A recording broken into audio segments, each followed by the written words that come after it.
नमो नारायण। दोस्तों, जय श्री कृष्ण। राधे राधे।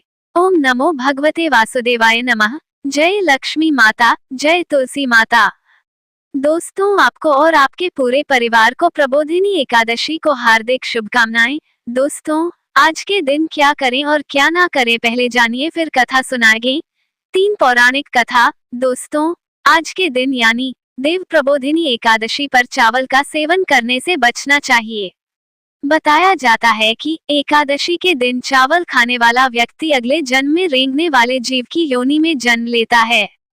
एकादशी पर घर या बाहर लड़ाई झगड़ा करने से बचना चाहिए और भूलकर भी किसी का अपमान नहीं करना चाहिए। एकादशी तिथि के दिन मांस मदिरा का सेवन करने से बचना चाहिए। साथ ही इस दिन लहसुन प्याज आदि तामसिक भोजन करने से बचना चाहिए। अगर आप व्रत नहीं भी कर रहे हैं तो इस दिन सात्विक आहार ही लें। देव प्रबोधिनी एकादशी पर तुलसी विवाह किया जाता है, इसलिए इस दिन भूलकर भी तुलसी के पत्ते नहीं तोड़ने चाहिए। देव प्रबोधिनी एकादशी पर किसी के बारे में गलत विचार नहीं लाने चाहिए। साथ ही गोभी, पालक आदि चीजों का सेवन करने से बचना चाहिए। एकादशी का व्रत करने वाले व्यक्ति को बिस्तर पर नहीं सोना चाहिए। साथ ही भूलकर नाखून या बाल नहीं कटवाने चाहिए। एकादशी के दिन कम बोलें और मन ही मन भगवान विष्णु के मंत्रों का जप करें। फिर भी भगवान नहीं आए, तब वह प्राण त्यागने के उद्देश्य से नदी की तरफ बढ़ा। प्राण त्यागने का उसका दृढ़ इरादा जान शीघ्र ही भगवान ने प्रकट होकर उसे रोक लिया और साथ बैठकर भोजन करने लगे। खा पीकर वे उसे अपने विमान में बिठाकर अपने धाम ले गए। ये देख राजा ने सोचा कि व्रत उपवास से तब तक कोई फायदा नहीं होता जब तक मन शुद्ध न हो। देव प्रबोधिनी एकादशी के दिन देव 4 माह बाद उठते हैं। इस दिन से सभी मांगलिक कार्य शुरू होते हैं। इस दिन लोग व्रत भी रखते हैं। इस एकादशी का हिंदू धर्म में विशेष महत्व है। इसे देव उठनी एकादशी के नाम से भी जाना जाता है। इस दिन यदि आप व्रत कर रहे हैं तो इस कथा का पाठ जरूर करें। इसके पाठ से व्रत को 2 गुना फल मिलता है। तो दोस्तों, आइए जानते हैं विस्तार से देव प्रबोधिनी एकादशी की कथा। नमस्कार दोस्तों, बातें ज्ञान की YouTube चैनल में आपका स्वागत है। इस चैनल के द्वारा भक्ति, ईश्वर कथा, पौराणिक कथाएं, प्रेरक कहानियां और ज्ञानवर्धक कहानियों का विशेष संकलन आपको मिलेगा और आप ऐसे ही ज्ञानवर्धक वीडियो देख पाएंगे। कृपया चैनल को सब्सक्राइब करें, वीडियो को शेयर करें और अपना बहुमूल्य साथ बनाए रखें। धन्यवाद दोस्तों। जय श्री कृष्णा। राधे राधे। एक समय भगवान नारायण से लक्ष्मी जी ने कहा, हे नाथ, अब आप दिन रात जागा करते हैं और सोते हैं तो लाखों करोड़ों वर्ष तक को सो जाते हैं। उस समय समस्त चराचर का नाश भी कर डालते हैं, अतः आप नियम से प्रतिवर्ष निद्रा लिया करें। इससे मुझे भी कुछ समय विश्राम करने का समय मिल जाएगा। लक्ष्मी जी की बात सुनकर नारायण मुस्कुराए और बोले, देवी, तुमने ठीक कहा है। मेरे जागने से सब देवों को और खासकर तुमको कष्ट होता है। तुम्हें मेरी सेवा से जरा भी अवकाश नहीं मिलता।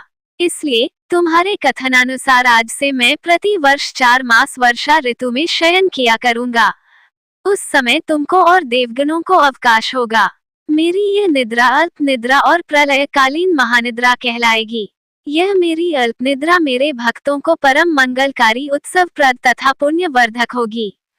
इस काल में मेरे जो भी भक्त मेरे शयन की भावना कर मेरी सेवा करेंगे और शयन और उत्पादन के उत्सव आनंद पूर्वक आयोजित करेंगे, उनके घर में तुम्हारे सहित निवास करूंगा। देव प्रबोधिनी एकादशी। दूसरी कथा। एक राजा के राज्य में सभी लोग एकादशी का व्रत रखते थे। वहां की प्रजा, नौकर चाकरों से लेकर पशुओं तक को एकादशी के दिन अन्न नहीं दिया जाता था। एक दिन किसी दूसरे राज्य का एक व्यक्ति राजा के पास आकर बोला, महाराज, कृपा करके मुझे नौकरी पर रख लें। तब राजा ने उसके सामने एक शर्त रखी कि ठीक है, रख लेते हैं, लेकिन रोज तो तुम्हें खाने को सब कुछ मिलेगा, पर एकादशी को अन्न नहीं मिलेगा। उस व्यक्ति ने उस समय हाँ कर ली, पर एकादशी के दिन जब उसे फलाहार का सामान दिया गया तो वह राजा के सामने जाकर गिड़गिड़ाने लगा, महाराज, इससे मेरा पेट नहीं भरेगा, मैं भूखा ही मर जाऊंगा, मुझे खाने के लिए अन्न दे दो। राजा ने उसे शर्त की बात याद दिलाई, फिर भी वह अपनी बात पर अड़ा रहा और अन्न छोड़ने को राजी नहीं हुआ। तब राजा ने उसे आटा, दाल, चावल आदि दिए। वह नित्य की तरह नदी पर पहुंचा और स्नान कर भोजन पकाने लगा। जब भोजन बन गया तो वह भगवान को बुलाने लगा, आओ भगवान, भोजन तैयार है। उसके बुलाने पर पीताम्बर धारण किए भगवान चतुर्भुज रूप में आ पहुंचे और प्रेम से उसके साथ भोजन करने लगे। भोजनादि करके भगवान अंतर्धान हो गए तथा वह अपने काम पर चला गया। 15 दिन बाद अगली एकादशी को वह राजा से कहने लगा कि महाराज, मुझे दुगुना सामान दीजिए। उस दिन तो मैं भूखा ही रह गया। राजा ने कारण पूछा तो उसने बताया कि हमारे साथ भगवान भी खाते हैं, इसलिए हम दोनों के लिए ये सामान पूरा नहीं होता। ये सुनकर राजा को बड़ा आश्चर्य हुआ। वह बोला, मैं नहीं मान सकता कि भगवान तुम्हारे साथ खाते हैं।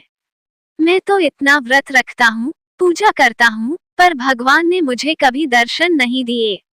राजा की बात सुनकर वह बोला, महाराज, यदि विश्वास न हो तो साथ चलकर देख लें।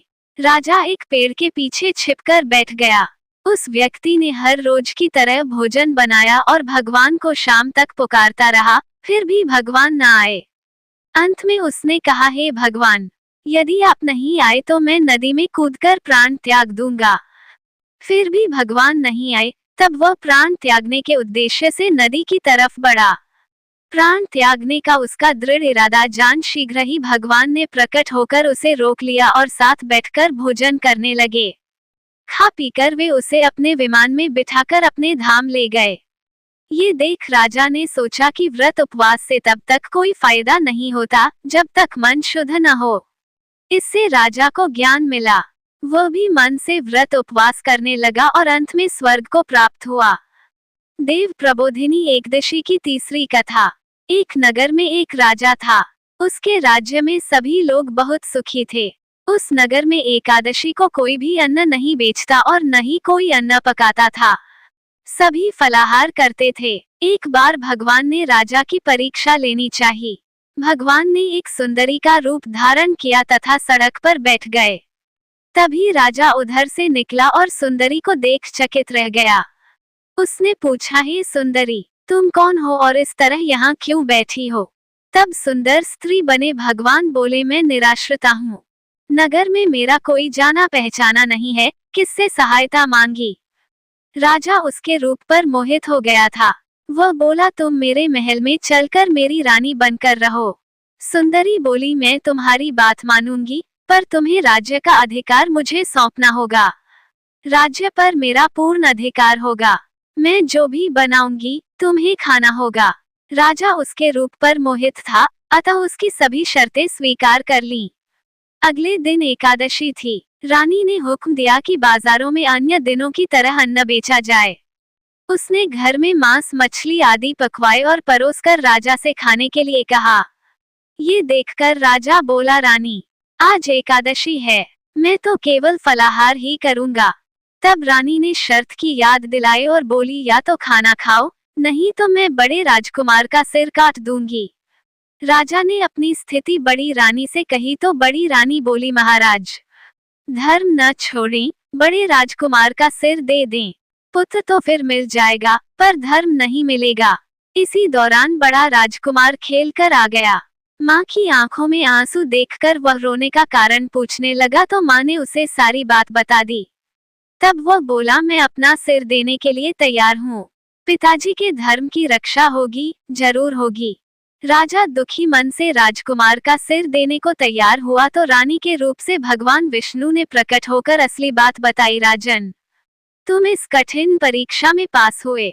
भगवान ने प्रसन्न मन से राजा से वर मांगने को कहा तो राजा बोला, आपका दिया सब कुछ है, हमारा उद्धार करें। उसी समय वहां एक विमान उतरा। राजा ने अपना राज्य पुत्र को सौंप दिया और विमान में बैठकर परम धाम को चला गया।